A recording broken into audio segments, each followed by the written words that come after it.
it's satanic.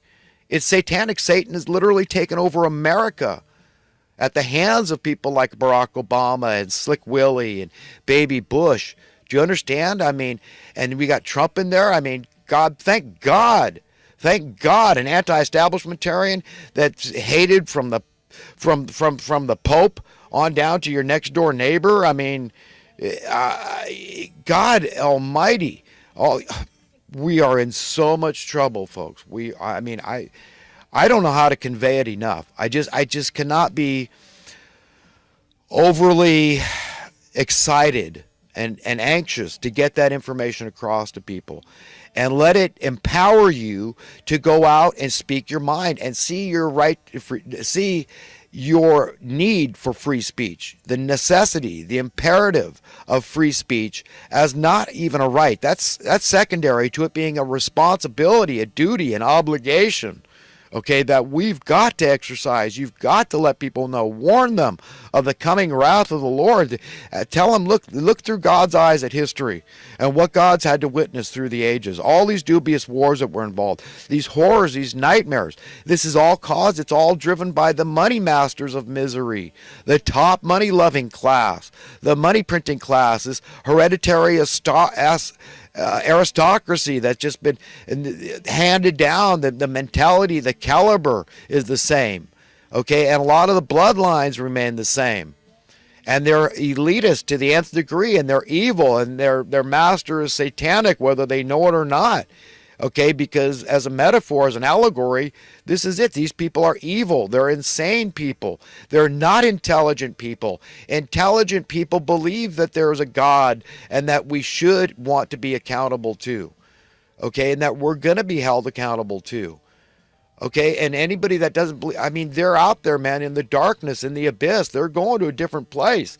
They're not going to be found worthy to live in perpetuity with the decent, upright people of society, of this planet, of humanity. Okay, they're not. They're going to be separated, just like you would do if you were God. You'd say, no, it's just not fair anymore. And so all the good, decent, upright, the meek, like Jesus said, are going to inherit the earth and paradise for all intents and purposes. We're going to get to really fulfill what that means to have God's will be established on earth. That's what the Lord's Prayer is. All those people professing Christianity, they're saying the Lord's Prayer. And in that Lord's Prayer is, may God's will be done on earth as it is in heaven. How is God's will done in heaven? Use your imagination. God gave us the ability to think, to imagine. So it's perfect. It's a perfect world. It's ideal. So it's equal, it's egalitarian. There's no such thing as inequality. Of course, there's no way for one man to get an advantage over another. Nor is there any man there that wants to get advantage over another. Do you understand? So you can pretty much assume you're going to go to a better world just by having a pure, clean heart. Just by being that person that you choose to be deep down inside, in the marrow of your heart, soul, spirit, and mind, your true essence. By valuing the right things, you could pretty much ensure it. Okay, and just because sometimes that's all we can do. We can't make you can lead a horse to water, but you can't make them drink. But I strongly advise everybody to jump off this ship of fools that's going to sink to the bottom of the sea and going to create a great whirlpool, a vortex to sucking them down to this watery grave to hell. And get off it. And none of us can get off it physically. We're all stuck on this ship of fools. But in our hearts and minds and spirits and souls, we can get the hell off, and the sooner the better, because you get more time to debrief yourself and let God debrief you and say, hey, look, man, have the right values. That's most important. Don't value these temporal things. I mean, have no faith in the flesh or these temporal things that are just fleeting, here today and gone tomorrow. Okay, the money and the materialism and the power and control and all this nonsense is vanity, and it's meaningless stuff, man. So get off that shit, man, and put your values, in the right place, and care about humanity far more, vastly more, just like God does, than those temporal things. And if you do, then you're going to be pretty much ensured you're going to be found worthy to go to a better world. It's that simple. It's very hard to commit an unpardonable sin. It's basically, just hating your conscience. It's like hating that nagging spirit of truth that's always trying to reach you and convict you and give you a sense of compunction that you embrace because you want to have compunction when you are wrong, and you should be shameful about the right thing, okay, which is that you're an oppressor, that you're going to hurt other people for your own benefit, and you run from that truth that your policies, your belief system, your credo, or lack thereof, remember, not valuing those things is just as important, not having the right beliefs. So the things that are omitted and deleted are just important, the things that we prescribe to, the things that we value, in our belief system. So,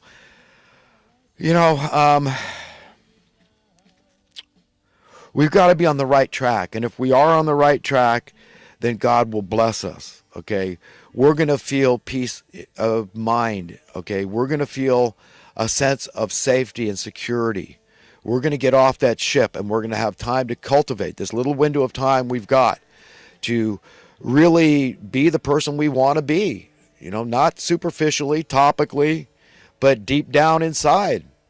And say, that part of us that we wouldn't sell for anything. That is such a beautiful aspect of the human being, that default, this fail-safe that God put in us all, that you wouldn't sell it.